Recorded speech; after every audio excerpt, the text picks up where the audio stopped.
So I asked the question that what is the reason, what is the logic behind slaughtering the animal during Bakrid?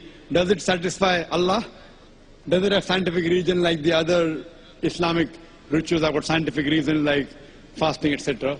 Brother, Allah says in Surah Hajj, chapter number 22, the blood and the meat does not go to Allah subhanahu wa ta'ala. He does not require blood and meat. It is your piety, it is your taqwa which reaches him. So we slaughter the animal not because the blood and meat should go to Allah. That's in most of the other religions. In the other religions, you slaughter the goat for the God. And you leave it on the idol. Maybe somebody else will come and eat it, the priest or someone. But you leave it to the idol for God. Quran says in Surah An'am chapter 6 verse number 14, Allah subhanahu wa ta'ala, He feedeth everyone but does not require to be fed. So when we slaughter the animal, we don't do it so that the meat and the blood go to Allah. The logic is, it is in remembrance of the incidents of Prophet Abraham, peace be upon him. When Almighty God asked Prophet Abraham, peace be upon him, that who do you love the most in this world after Almighty God? So he says, my son. So Almighty God asked him, that will you sacrifice the most beloved thing which you like for me? And Prophet Abraham, peace be upon him, he listens to this commandment. And his son tells his father, Ishmael, peace be upon him, that, Father, blindfold your eye, so that though you love me, you should not see me. Maybe your hand would not execute what your God wants. So in this way the incident continues. And when he is about to slaughter his son, there is a replacement by a sheep, by a goat.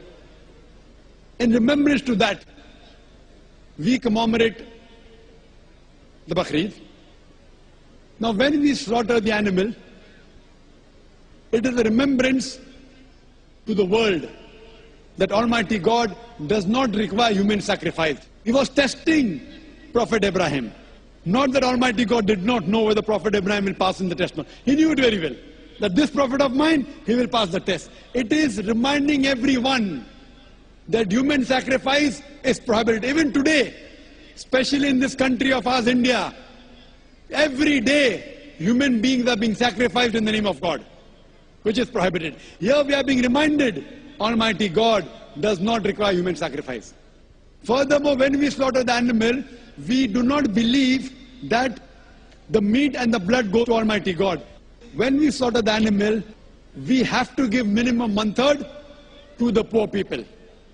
Other 1/3 we give to relatives and friends. Maximum you can keep is 1/3. So here again, we are sharing.